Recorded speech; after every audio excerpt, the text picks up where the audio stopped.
चला मी जातो. सर मी पण येतोय. काल तुम्हाला गेम बघू दिला नाहीस, आज तरी बघतो ऍटलीस्ट. नाही नाही नाही नाही, तुम्ही ऑफिसला जावा. तुम्हाला आधीच माझ्यामुळे उशीर झालाय सर. अहो ऑफिसमध्ये कामं आहेत, मीटिंग आहेत, ते करायचं सोडून इथे टाइमपास काय करताय तुम्ही? तुम्ही जावा आधी. अगं ऑफिसला काय कामं रोजच असतात, येतो ना थोडा वेळ. नाही नाही नाही नाही, माझ्यामुळे तुम्हाला उशीर झालेला मला चालणार नाही. तुम्ही आत्ताच्या आता जावा. एक मॅच बघून जातोय सर नाही. एक पॉइंट, अहो एक एंट्री. नाही म्हणलंय ना. अरे यार बरं ठीक आहे, संध्याकाळी मी तुला घ्यायला येणार आहे. अजिबात कुठे जायचं नाही, कळलं? अहो हे नाही अहो नाही. ठीक आहे. लक्षात ठेव, संध्याकाळी 6 वाजता मी तुला घ्यायला येणार आहे. गेट जवळ उभी राहा, माझी वाट बघ. Okay bye bye.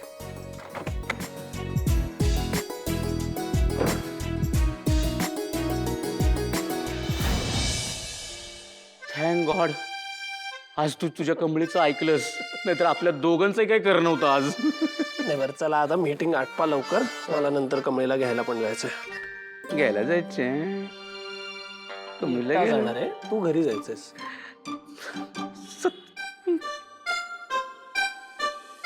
हे बघ, ही जी नोटीस दिलेली आहे ही नोटीस बोर्डावर लावायची. हो. आणि इतकंच नाही, ही नोटीस प्रत्येक वर्गात जाऊन मोठ्याने वाचून दाखवायची.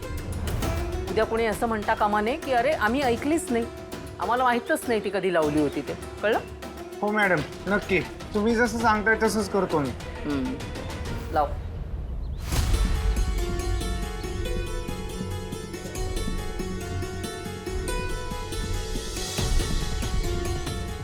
अरे हे काय नवीन? हो ना, 70% पेक्षा कमी प्रेझेंटी असल्यावरती परीक्षेला बसू देणार नाही म्हणजे काय? कॉलेज सुरू होऊन महिनाच झाला, एवढ्या 70% कसे पूर्ण होणार? असं कसं होऊ शकतं? हा तर मोठा प्रॉब्लेम झाला यार. ए काय विषय, काय झालंय? हे बघ,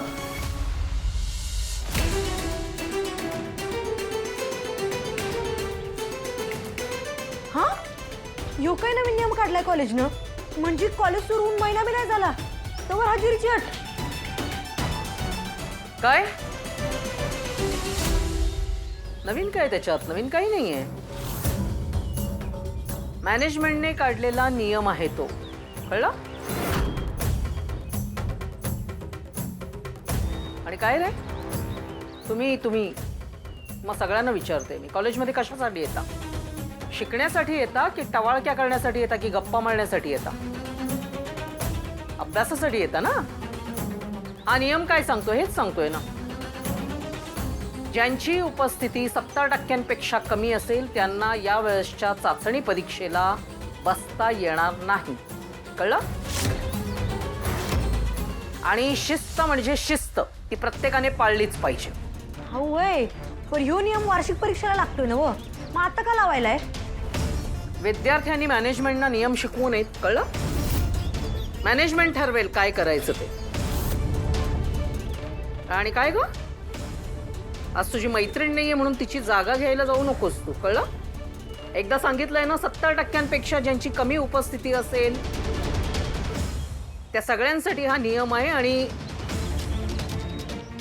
वेळ प्रसंगी त्यांची स्कॉलरशिप सुद्धा रद्द करण्यात येईल.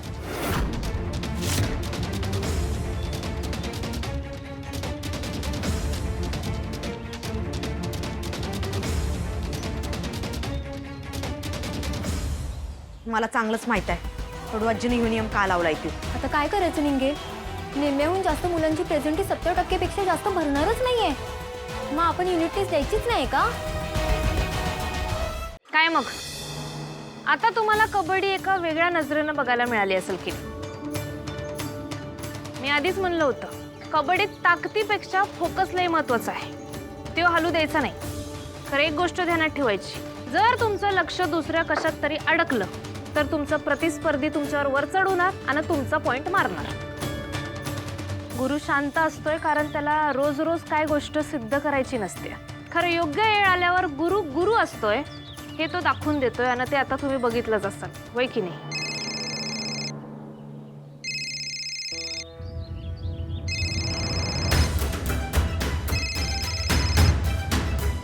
हॅलो, कोण?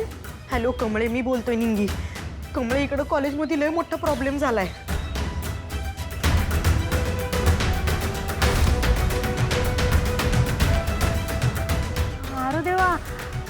अगं निंगे, मला तासभर तरी इथनं हलता यायचं नाही ग. कमळे, अगं तवर सगळा स्टाफ निघून जाईल की. आणि उद्या युनिट टेस्ट आहे ना व. हे बघ कमळे, तू आजच त्यांच्या संग बोलली नाहीस की नाही तर तुला परीक्षेला बसायला देणारच नाही. आणि तूच काय, तुझ्यासारखी लय पोर आहे अगं. इकडे नुसती बोंबाबोंब सुरू आहे. ठीक आहे थांब, मी येतो, प्रयत्न करतो. हां, आलो, बाय.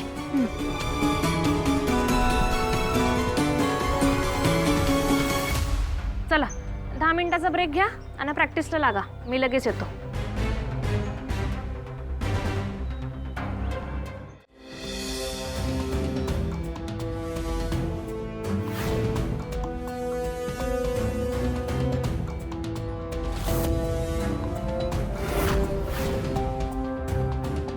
ऋषीच्या आयुष्यातून कायमचं निघून जायचं. फार वेळ न घालवता तुझ्या प्रेमाची किंमत बोल.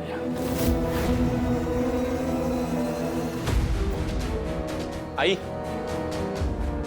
काय ग, कसला एवढा विचार करतेस? नाही या टेन्शन असं नाही, जरा विचार चालले.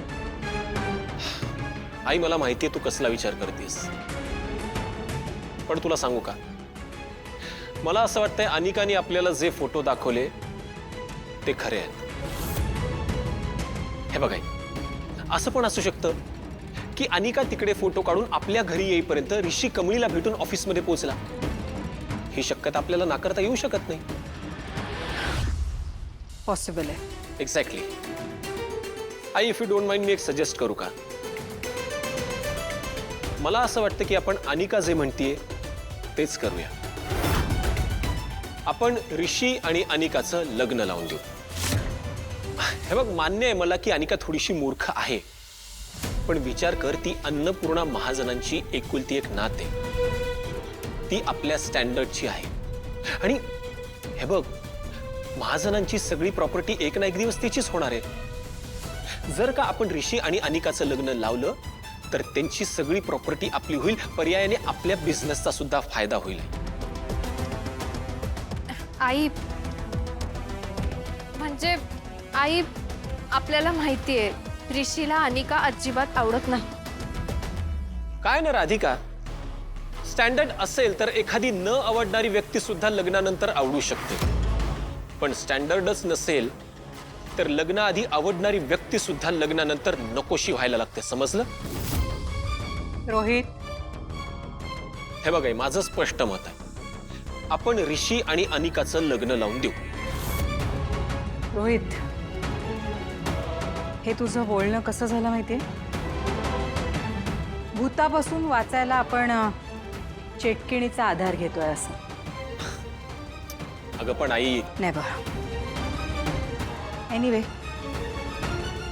माझ्या डोक्यात सध्या दुसरे काही विचार चालले आहेत.